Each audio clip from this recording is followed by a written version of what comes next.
자, 그리고 이제 시간이 또 많이 돼. 하여튼 잠시 그래도 이제 고조선 역사 잠깐 보고 터닝 포인트 보고 그렇게 끝날 수 있도록 하겠습니다. 자, 요 내용도 이게 또 긴데 굉장히 긴데 이것은 조금 양이 많네요. 양이 많네. 이거 좀 하고 요 하다가 시간이 너무 많이 되면 터닝 포인트는 또 다음에 하는 걸로 이렇게 하겠습니다. 금문 기록에 나타난 황제아들 소씨에 대해서 이야기하겠습니다. 자, 성유와 성무종명. 자, 이게 색일명이죠.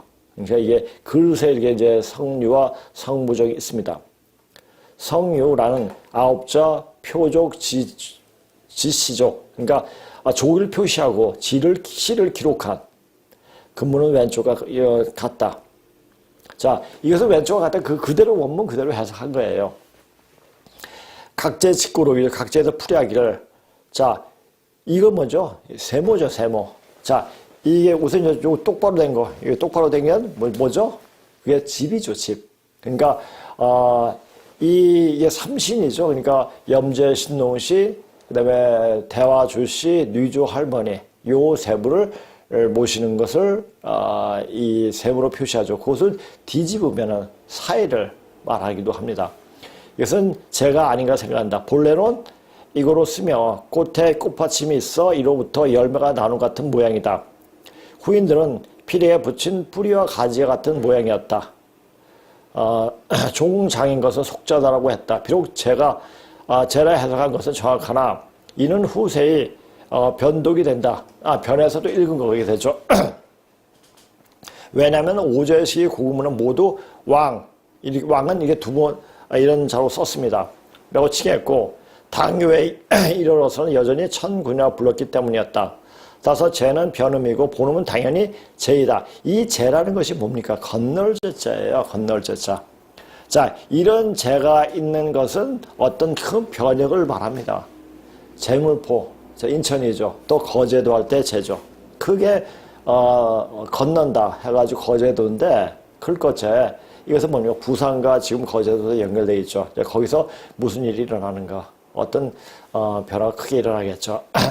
그래서 이렇게 그 지방 세계의 어떤 이름에 따라 가지고 그 지방에 어떤 기운이 있는가를 읽을 수가 있습니다. 이는 신농축별편에서 이미 언급한 같이 이게 집자죠. 집. 이게 세모 집자는 신농 염제씨 아들 주씨를 직이라고 부르실 때 시표로 제저로 고양시가 받들어 머리에 있는 시표인데 고자를 금문에서 요거로 쓴 것이 그 예증이다. 이것이 도체로 이게 거꾸로 도체예요. 거꾸로 쓴 겁니다. 그러니까 이 그릇 그 사일리를 지을 때 자기 이름에 거꾸로 이렇게 씁니다. 설문에 이것을 독약집이라고 해석했다. 독약집. 우리가 이게 모을집 아닙니까? 모을집인데 자. 우리가 우리 이 고조선 문자를 해석할 때 우리말을 모르면 제대로 해석이 안 됩니다. 집이 뭐죠? 삼신을 모시는 곳입니다. 이게 삼신이죠. 삼신을 모시는 곳이고, 그러니까 한마디마다 우리가 살고 있는 곳을 뭐라고 그러죠? 집이라고 그래요.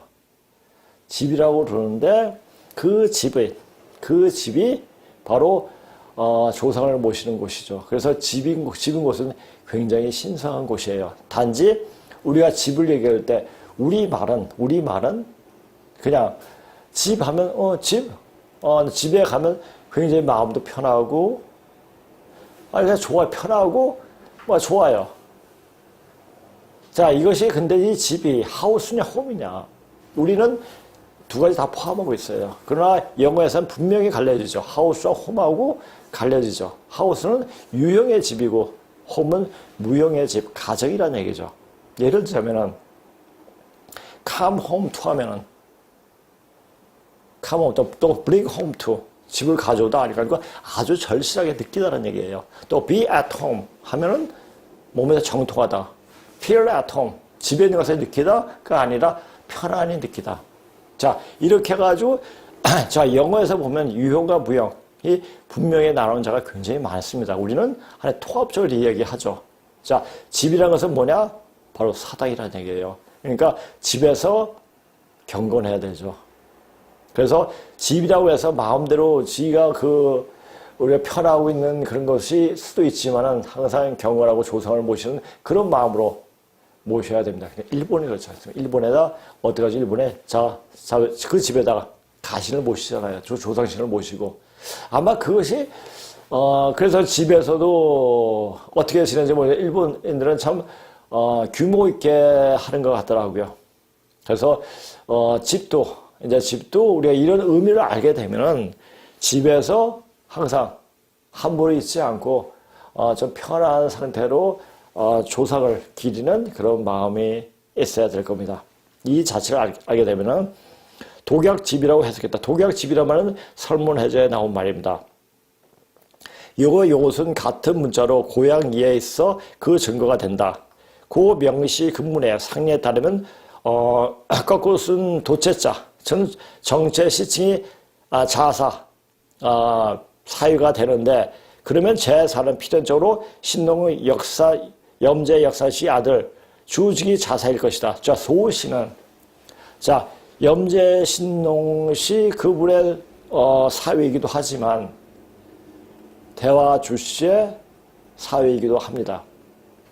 그것을 양급제의 형태를 보면 알겠습니다. 제가 이제 표를 만들어 놨으니까 그 표를 보고 또 설명을 하겠습니다. 은지공의 제와 적이 동부인 것으로 모아 비린날 제와 제는 동음자라는 것을 알 수가 있다. 그렇다면 신농 염제의 아들 주와 관계는 이 사씨가 누구인가? 좌절에 믿을 만한 근거가 있는데 소자가 소씨가 새 이름으로 관명을 지은 것은 무슨 연고인가? 라고 물으니 담자가 소씨는 나의 선조입니다. 그래서 저는 그 연유를 압니다. 라고 대답했다라는 구절이 나온다. 진두해가 주하기를 소씨는 황제의 아들로 사성이 시조가 된다라고 했다. 소씨가 사씨 시조라면 쟤는 바로 황제의 아들 일명 소라 불리는 제소가 된다는 것을 초보적으로 긍정할 수 있겠다. 자, 우리가 근본신고를 보게 되면요, 굉장히 논리적으로 합리적으로 이렇게 이 한자 자체가 굉장히 논리성이 있게 만들어졌습니다. 자, 단지 이 한자는 상형 문자, 그 어떤 사물이 모습을 본따서 말한 것도 있지만은 그때의 정치 상황, 사회 상황, 여러 가지 인적 관계에 대해서 그런 관계를 이야기를 주로 하고 있습니다. 그래서 여러 가지 형태로 이제 볼 줄 아는 눈이 필요합니다. 역시 소씨가 헌월 황제의 아들이면서 동시에 신농 염제의 사이라면 염제와 황제 쌍방 혼인 지친이 그러니까 혼인해서 친척이 됐다는 얘기죠. 지친이 됐다는 것은 역시 근거할 수가 있다. 고금에 이랬던 혼인의 예에 따르면 황제의 아들 소와 신농 염제의 아들 주직이 배차상 서로 같다. 그렇죠? 자, 이거 보세요. 이제 이걸 보면 이제 알 수가 있죠. 자, 신농씨와 임사씨. 자, 임사 또 사를 이 뱀사로도 읽기도 하고 자로도 읽기도 있습니다. 그래서 우리가 이제 나이 드신 분 자기 할머니한테 부인한테 보니까 임자 이렇게 얘기했으니까 그 얘기가 여기서 나왔습니다. 자, 몰급 처속에 그러니까 큰 마누라죠.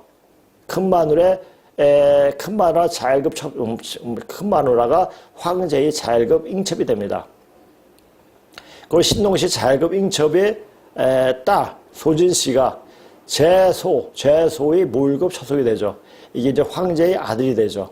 자, 황제의 딸은 또 대화주씨의 몰급 처속, 그러니까 큰 마누라가 되고, 요게 딸이 또 제소씨 자일급 잉첩이 됩니다. 이것이 누비 혼인이죠. 우리가 이제 누비다라는 말만 잘 안 쓰지만, 우리 옛날 그 실가 시간에, 5학년 실가 시간에 누비다, 이게 누비 발어제 좀 배웠던 것 같아요. 이게 왔다 갔다 하는 거. 그것을 누비다라고 이야기해서 누비 혼인이라고 이야기합니다. 그런데 제소의 몰급 처속인 소진 씨의 딸이 대하주 씨 또 자일급 잉첩이 되고요. 제소의 자일급 잉첩이 딸이 제소 몰급 잉첩인 칭씨가 또 제저룩이 부인이 되는 겁니다. 그러니까 큰 마누라가 되는 거죠. 자, 이것을 잘 봐야 돼요. 이렇게 보면서 이런 체계를 그 역사, 그 모계제로 이어졌고 그것이 양급제였다는 것을 몰랐기 때문에 역사를 완전 비틀어 버렸죠. 그러니까 몰라서 비틀었는지 알고 그냥 비틀었는지 그건 모르지만은 그러니까 그렇게 알게 되면 아 역사가 이렇게 이루어져 왔구나 이것을 분명히 알게 되면 이제 지금 되어지는 일들이 어떻게 되어지는가 그것을 읽을 수가 있습니다. 글자의 발생책에서 보면 신농시 어머니라고 한 임사는 지금 사는 손이 동서사 또는 언니 사라고 읽는 바와 같이 신농시 어머니였다는 모계사의 쌍칭 고조대로 큰 어머니였고 임사씨가 소전씨 마누르였다고 했으니 그렇다면 소전씨가 신농씨 아버지가 되는 셈이다. 요거는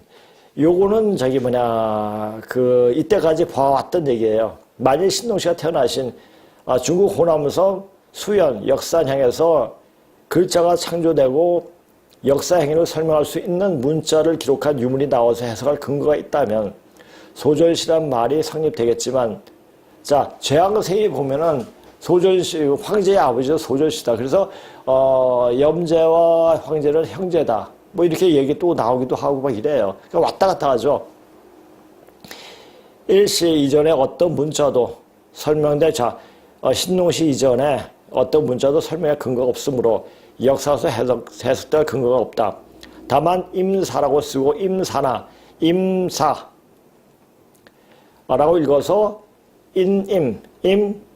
현재 믿을임이라고 해석하는 것 같다면 서방님을 맡은 언니 또는 손이 동서라 해서 모계사의 규례조다 고모님은 큰 서방님을 맡은 여자여서 소전씨가 아니라 염제씨 큰마누라 일시 신농씨의 큰마누라가 되고 유용씨 황제의 고모님이 된다.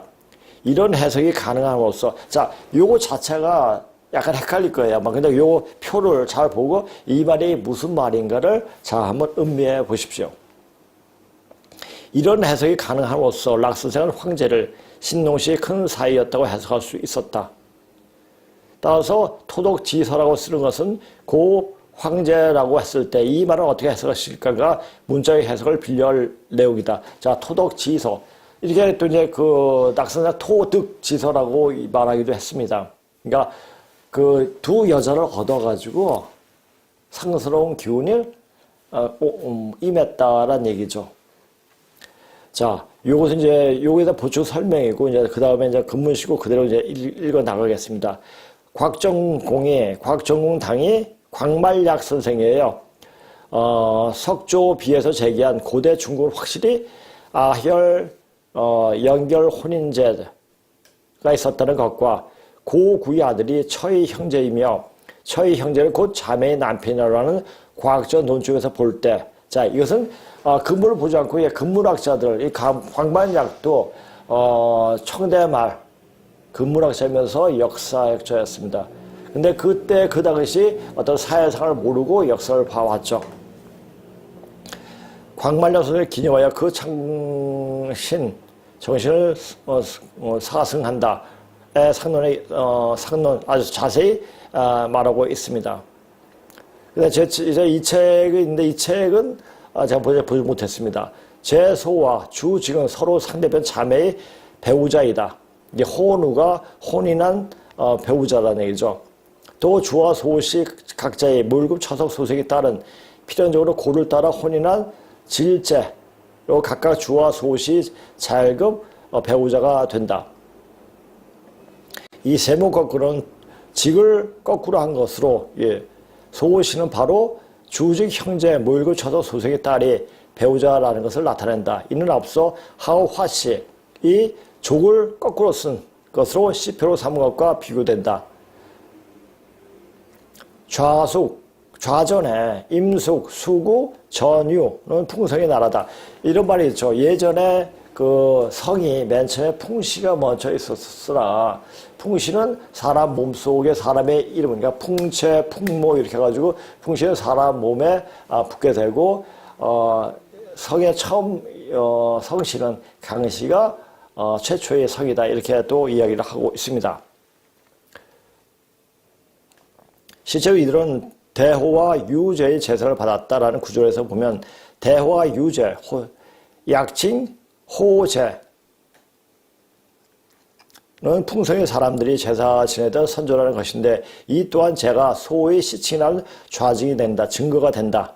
유명해서 이 자를 보면 제사가 그릇 우자예요. 이게 혹은 집안에 있어 내조가 되고 성부명에서는 이 사씨가 조주의 위쪽에 위치하고 있다. 우리는 이미 주가 제대로 이 시칭한 것을 아는 이상 이 내조의 신분으로서 소시 제사가 조주의 위에 위치하고 있다는 것은 제소와 그 형제의 자일급 비속 소생이 따른 당연히 제전역이 몰급 처속이 된다는 것을 설명한다. 자, 요것을 이렇게 쓰면 모르고 아까 표를 보면 이 말이 무슨 말인가 알게 됩니다.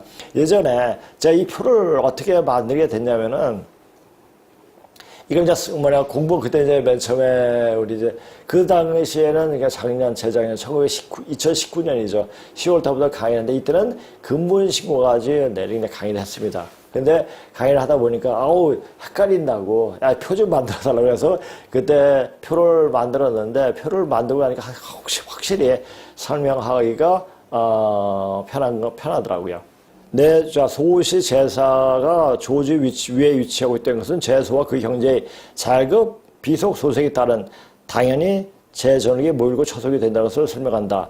따라서 제전역과 소시는 서로 통혼한 서로 이제 혼인을 한 세계 시족의 성원임을 알 수가 있다. 그렇다. 제소 소생의 두 이복 자매가 각각 흰농의 아들 주직과 제전역 고양시라는 두 부자에게 나눠져 혼인했다는 것은 만약 부계자의 각도에서 보면 배차상으로 매우 문란하고 불합리한 것처럼 보이나. 자, 그러니까 이 습속을 춘추 전국시대까지 심지어는 진나라 때까지 계속 이어져 왔습니다.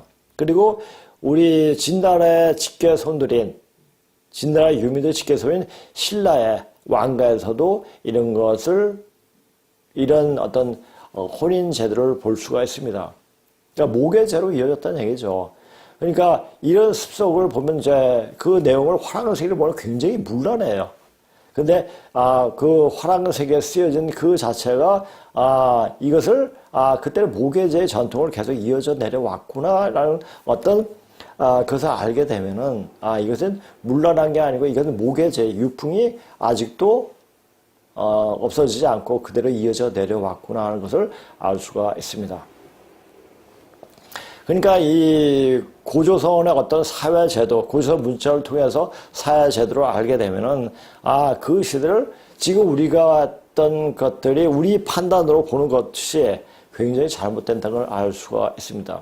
자, 그렇게 계속해서, 그래서 신라가 나오고 고려까지는 그래도 여성들이 특수하는, 그래서 여자들이, 우리나라는 여자들을 내세우고 하면은 그 집안이 잘 됩니다. 근데 여자를 억누른 집안은 집안이 안 돼요. 그러다 보니까 여자를 억누른 그 이조가 될 성이 없었죠. 그러니까 싹을 잘라버린 거예요. 잘 클 수 있는. 그러니까 여자들이 우리나라는, 그러니까 말이 암탉이 울면 집안이 망한다. 라는 말이 이조 때 생긴 게 말이 아닌가 보여집니다. 자, 암탉이 울면 알을 낳고 울지 않습니까? 뭔가 생산하는 거예요. 이제 그렇게 보고 여자를 내세우고 하는 문화가 형성이 되고 그렇게 자연스럽게 그 되어지는 과정이 바로 우리나라가 되어진다는 과정이기도 하고, 이제 앞으로 어떤 세상이 되느냐. 남자가 여자의 말을 듣지 않고 남자의 행세를 못한다는 그런 세상이 됩니다. 이것은 정산 선생이 하신 말씀입니다. 만약 옛날 목건제의 유풍이란 각도에서 보면 주직과 혼인한 여자는 고의 딸이고 제주도 고양시 조주와 결혼한 여자는 지리 딸로서 본래부터 양급이던 고아 딸과 지리 딸이 혼인 후 서로 시어머니와 며느리의 관계가 된다는 것은 배차상으로도 적합한 것이다. 이상의 초보적 논중에 역사의 그 실제와 상반한 지는 또다시 고 명시 지족이, 그러니까 시를 명하고 족을 표시한 근문 기록이 있어 인증할 수가 있다. 그러니까 그 글을 보고 맨 처음에 제가 이제 근문식으로 접할 때 이거 가지고 어떻게 이야기할 수 있을까라는 생각이 굉장히 많이 들었어요. 그러니까 그렇게 해석을 하고 번역하면서도 이게 말이, 그러니까 이게 전체적으로 볼 수 있는 눈이 생기니까 그제서 근문을 이런 식으로 강의를 할 수 있겠구나 하는 생각이 들더라고요. 그러니까 전체적인 내용, 그러니까 근문 신고는 아까 뒤를 처음과 끝을 완전 통독을 몇 번 해야지 제대로 이해를 할 수가 있고 어떻게 연결되는지를 알 수가 있게 됩니다. 그래서 선생님께서 제가 역사관에서 이야기하던 입 다물어라. 이 근문신고를 10번 이상 읽고 나서 그때 이야기하자. 딱 이야기하죠.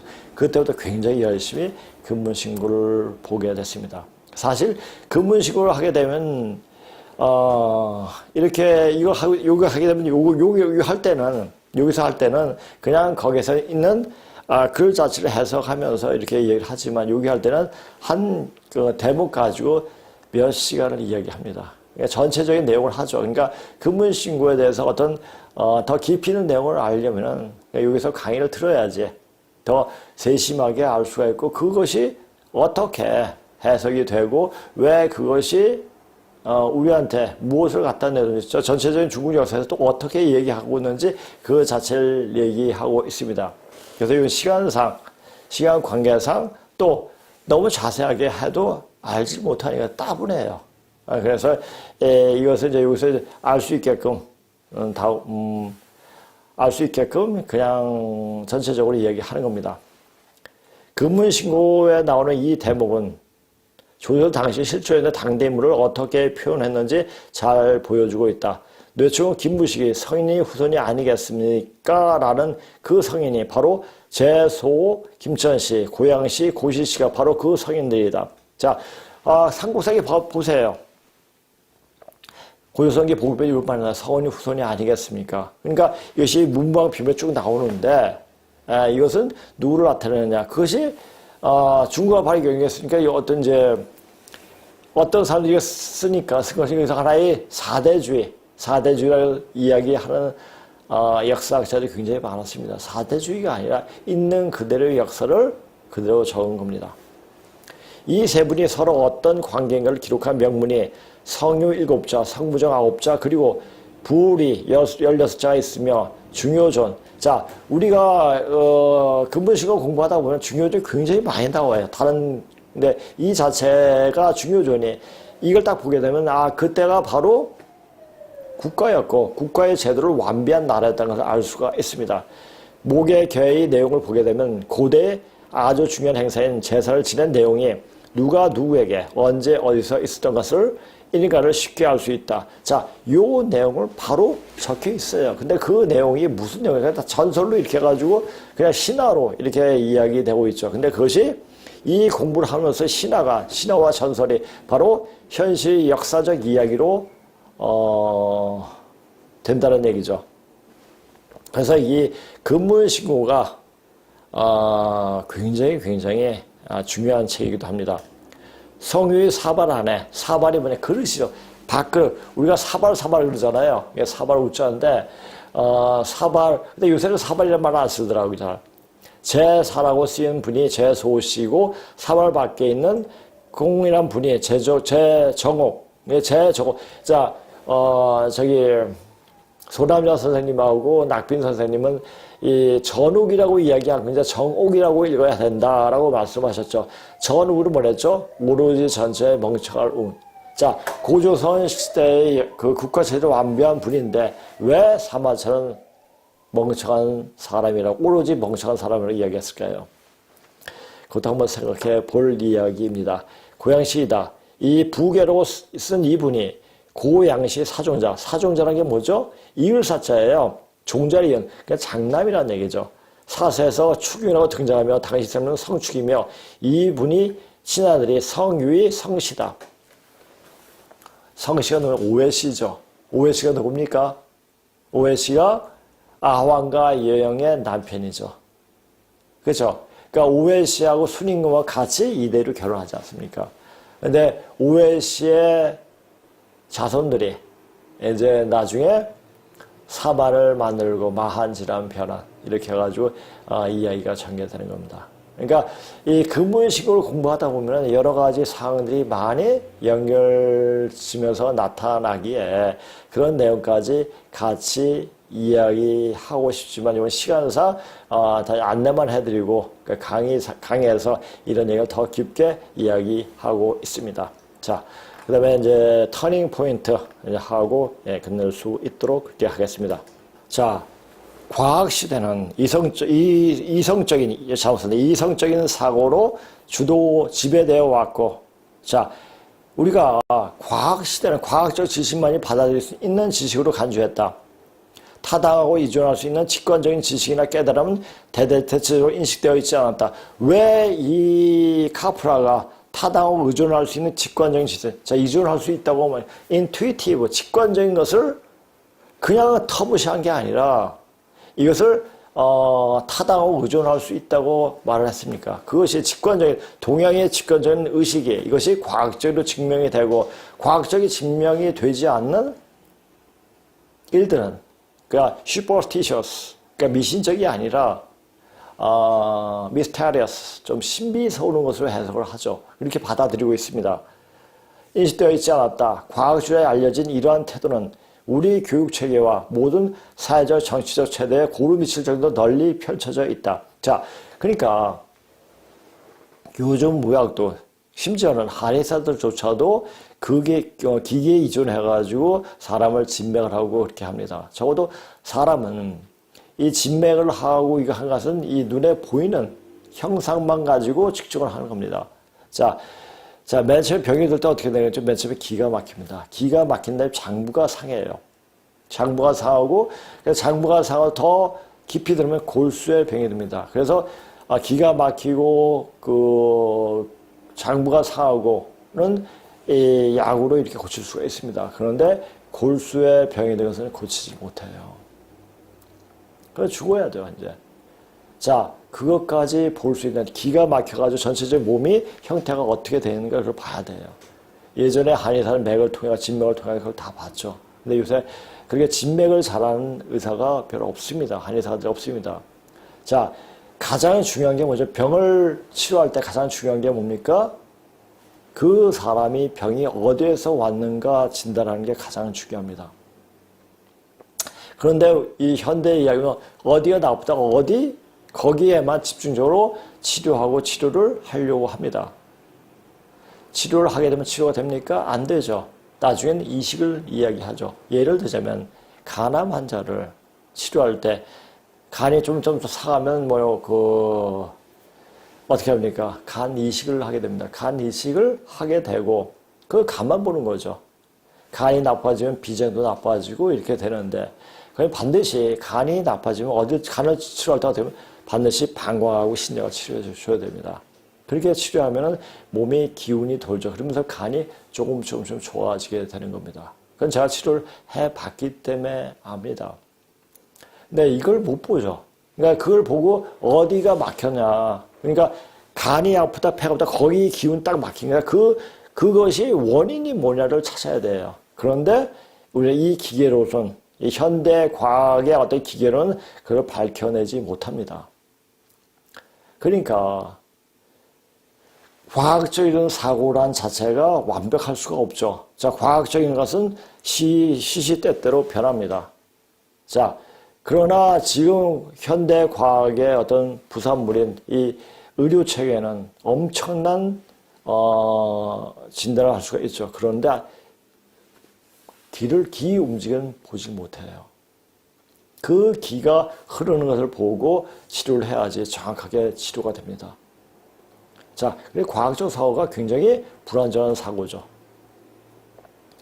자, 그렇게 이제 그런 얘기를 제가 지금, 의료 체계에 대해서, 병에 대해서, 이 과학 시대가 얼마나 불완전한가를 것을 이야기한 겁니다. 린던 존슨 대통령이 베트남에서 벌어진 전쟁에 대해 자문을 구할 때 행정부는 물리학자들의 고개를 돌렸는데 그들이 전자장치 정치에 대한 방법에서의 전문가이기 때문에 아니라 과학에 대한 높은 대가이면서 최상의 지식을 갖고 있는 안내자라고 여겼기 때문이다. 그러니까 이것을 과학적으로 풀라고 합니다. 근데 과학적으로 풀려집니까? 그게 과학적으로 안 풀려지죠. 어떤 원리에서 이게 왜 그런가를 알려고 하는 거죠. 그러니까 전자장치에 의해서 이것을 우리가 흔히 싸울 때, 그 사람 싸울 때 그 사람 이기려면 어떻게 해야 돼? 그 마음속에 분노와 증오를 없애버리는 거죠. 그게 최상의 싸움이죠. 자, 이기지 않고 이기는 싸움이 그 싸움입니다. 치고받고는 하수들의 싸움이죠. 그러니까 여기까지, 그러니까 모든 것을 의학의 그 과학적인 사고, 과학적인 패턴이 어떻게 되는가를 알기 위해서 이게, 저희 과학의 물리학자들에게 본 거겠죠. 한참을 지나고 나서 우리는 린다 존슨이 어떤 시인으로부터 충고를 찾으러 했었더라면 그가 훨씬 더 대통령 직무를 잘했을 텐데라고 지금 생각할 수 있을 것이다. 자, 시인, 요새 시인은 사람의 마음을 움직일 수 있는 시인이겠죠. 자, 사람의 마음을 움직인다는 것은 뭡니까? 그 사람에게 왜 일어나는 그 원인이 뭐냐? 원인이 단지 어떤 물리적인 패턴이 아니라 그 연유가 일어난 것이 뭐냐를 알았더라면 더 전쟁에 더 잘했을 거라고 짐을 잘했을 걸 말할 수 그래 그런 의미에서 이야기한 것 같습니다. 그러나 물론 그것은 아직도 여전히 생각할 수도 없다. 지금도 과학적 사고, 과학적 토대에 의해서 모든 것을 판단하려고 하죠. 자, 지금 딥스들이 인구가 많다. 인구를 5억까지 줄이겠다고 공고년이 말하고 있습니다. 근데 전쟁으로 하는 것이 아니라 어떻게든 병을 뿌려가지고 사람들의 원망이 오게끔 그래서 인구를 줄이려고 하는 거죠. 걔네들 생각이 맞아요. 이제는 줄여야 돼요. 자, 인구에 대한 문제에 대해 심각한 문제를 생각한 것은 1970년대부터입니다.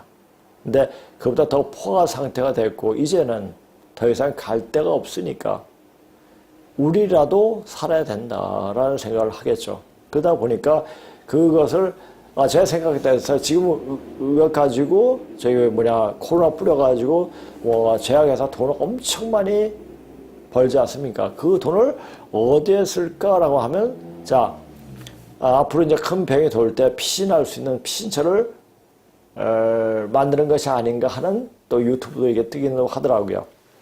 뭐 델타 지역에 어디다 또 만든다고 그러는데 모르겠습니다. 그럼 또 한번 지켜봐야 될 것 같습니다.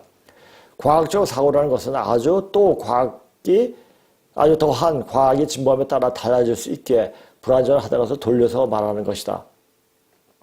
그러니까 과학적 사고로는 이제 갈 때까지 갔다. 이제 초과학적인 자, 이 과학적 문명이라는 것은 천상 문명, 아주 기초적인 문명을 이야기한다고 하지 않습니까? 지금 나온 과학 문명은 이제 초과학 문명이 나오게 되는 겁니다. 되는데 그것이 어떤 과정을 통해서 자, 인간이 이렇게 사악한 마음을 갖고 남을 죽이려고 남을 살리는 게 아니라 그런데 어차피 사람이 많으면 사악한 마음이 들 수밖에 없어요.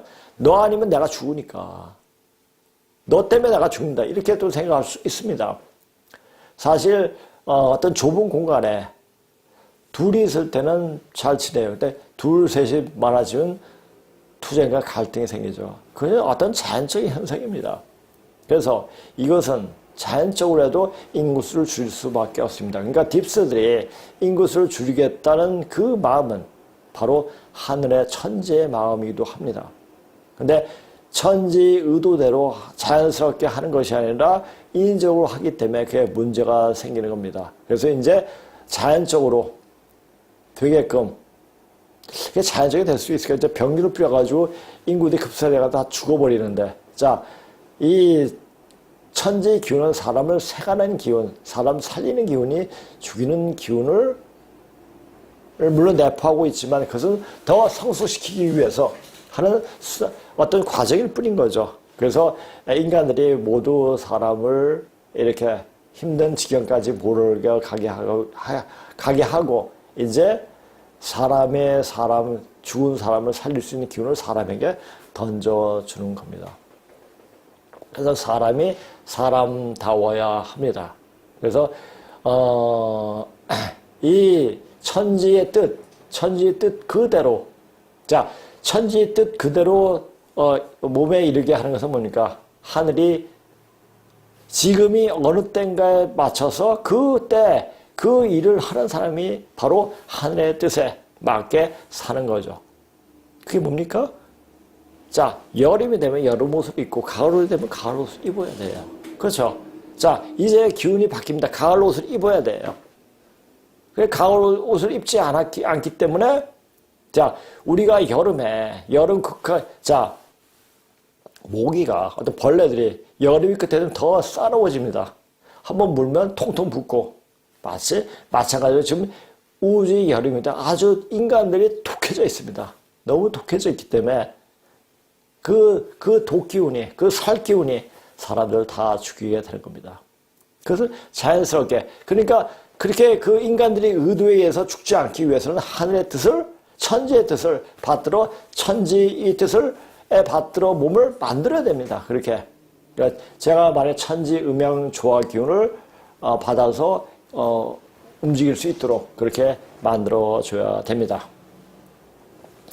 우리 문화권에서는 이성적 사고의 마음, 데카르트의 유명한 정의 나는 생각하다 고로 존재하도록 유학되어지는데 이는 아주 강하게 또 힘차게 서구 개개인들은 전유체라기 전유체가 아니고 전유기체로서 하기보다는 이성적인 마음으로 그들이 자아를 동일시하도록 장려하고 있다. 마인드의 마음.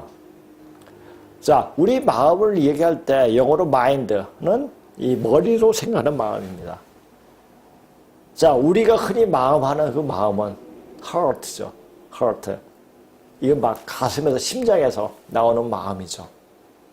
자, 예를 들자면 마인드로 어떤 사람을 사랑한다 그러면 어떤 사람을 사귄다고 하면 내가 너한테 떡볶이 하나 사줬으니까 너는 나한테 5대 사줘야 돼. 이런 게 마인드식이에요. 계산적이에요.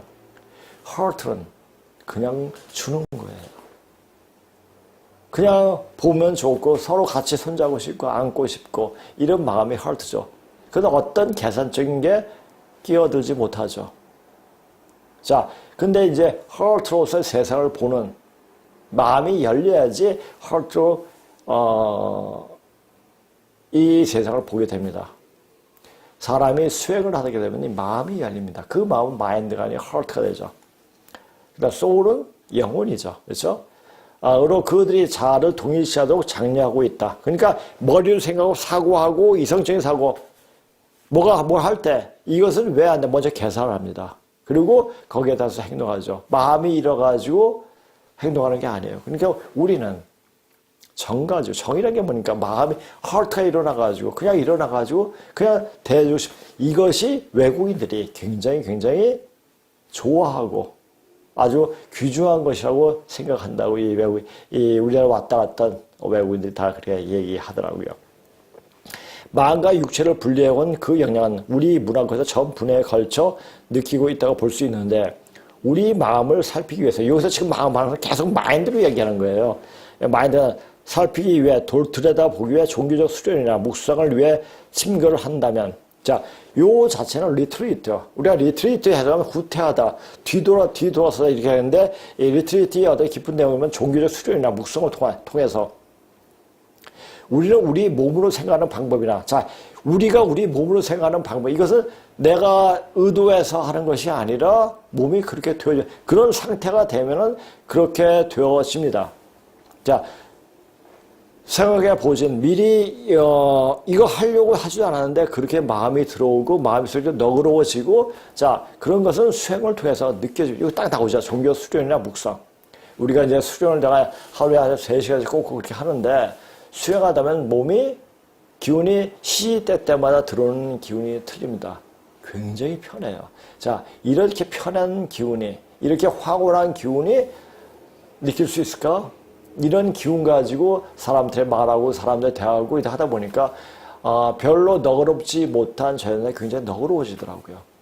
누가 뭐라고 해도 별로 쌩내지도 않고 그래 저 사람은 어디가 막혀서 그래 이렇게 딱 판단하게 되니까 알게 되니까 그냥 받아들이게 됩니다. 그러니까 이런 상태에서 역사를 공부하다 보니까 어떤 한 곳에 매몰되지 않고 전체적으로 볼 수 있는 눈이 또 생기더라고요. 그래서 이 역사 공부, 우리 고조선 반만년에 전해진 문자 공부는, 역사 공부는 몸이 열려져가지고 공부를 해야 되겠구나 하는 생각이 많이 들더라고요. 그러니까 우리 이 공부하는 사람들은 반드시 수행을, 그것이 좌선이 됐던, 기도가 됐던, 종교적 묵상이 됐던 이런 상태를 접해봐야 됩니다. 그래가지고 그런 상태에서 이것을 보이지 않는 것들이 보이게끔 만들어 줘야 됩니다. 그러니까 몸이 되어지면 그렇게 보여진다는 얘기입니다. 지금 우리는 우리 몸으로 생각하는 방법이나 우리 몸을 알게 하는 매개체로 사용하는 방법을 잊고 있었다는 것을 알게 될 것이다. 수행을 안 하니까, 수련을 안 했기 때문에. 근데 이 서양 사람들이 수행을 하면은 아주 깊게 들어갑니다. 왜? 사고 자체가 단순해요. 그리고 빨리 깊게 들어갈 수 있는 동양 사람, 우리나라 사람은 생각이 많아요. 생각이 많고 여러 가지 다각적으로 표현할 수 있는 말들이 굉장히 많습니다. 그러다 보니까 좀 늦는데, 우리가 만약에 수행해서 깊이 들어가면 이게 그냥 굉장히 폭이 넓게 볼 수 있는 눈이 열립니다. 이것은 수행을 해본 사람만이 느낄 수 있는 희열이고 기쁨입니다. 그래서 이 공부는 반드시 필수적인 것이 수행이에요. 그래서 여기 오신 분들은 제가 반드시 수행을 하라고 시킵니다. 그러니까 시킨 게 알아서 이렇게 합니다. 또 그렇게 수행을 하면서 또 그 어떤 기운을 느끼고, 그 기운을 느끼는데 이야기를 하는데 10년쯤에 10년에 적어도 5년이나 10년도 해야지 느낄 수 있는 기운이 왔다고 한 1년 반 정도 되니까 이야기를 하더라고요. 같이 이렇게 하니까 같이 되어지는 거구나. 그러니까 제 수행 기운이 같이 엮여지면서 수행, 모르겠습니다. 지금 이 천지에서 던져주는 기운이 그렇게 상당히 많이 세게 던져줘서 그런지 몰라도, 그러니까 같이 이 수행이라는 걸 그렇습니다. 누구와 만나느냐에 따라가지고 그 기운을 느낄 수 있는 폭이 틀려집니다. 그래서 이왕이면은 여기 오셔서 같이 수행을 하면서, 수행한다는 게 뭡니까? 같이 이야기하고 같이 하는 거예요. 여기서 우리가 차를 마시면서, 그러니까 제가 톡으로도 그렇고 어떤 사람들 아팠을 때 물에다 기운 녹아져가지고 그 물을 먹고 좋게 만드는 경우도 한두 번도 아니고, 간혹가다 그렇게 합니다. 그게 되거든요. 가능하거든요. 이 수행기를 던져준 것이, 단지 시 공간에 제한된 게 아니라 시 공간에 이미 떠났구나. 시 공간을 초월해서 되어지는 거구나를 많이 느끼게 됩니다. 그러니까, 수행하는 사람에게 함부로 또 이야기해서는 안 됩니다. 나중에 되어질 때는 도통한 사람이 함부로 말하다가 입이 삐뚤어지고 뼈가 틀어지는 일이 벌어진다. 입 조심해라. 이런 말도 있습니다. 그렇게 했을 때 우리는 우리 자신을 자연 환경으로부터 격리하고 아주 다양한 살아있는 유기체들과 소통하고 협력하는 방법을 잊고 있었다는 것을 알게 될 것이다. 우리는 자연하고 항상 같이 어울려서 이렇게 있어야 됩니다. 그런데 지금 우리 주변에서 자연 환경하고 같이 접할 수 있는 공간이 별로 없습니다. 접할 수 있는 이 도시에서 자연의 그 기운을 접할 수 있는 것은 가장 좋은 방법은 맨발로 산길을 걷는 겁니다. 요즘 각 동마다 또 구마다 산이, 우리나라는 산도 있고 다 공으로 잘 갖고 놓지 않았습니까? 그러니까 이 포장된 길 말고 또 여기서 가만히 깔아놓고 막 그러더라고요. 그런 길 말고 이왕이면은 흙길을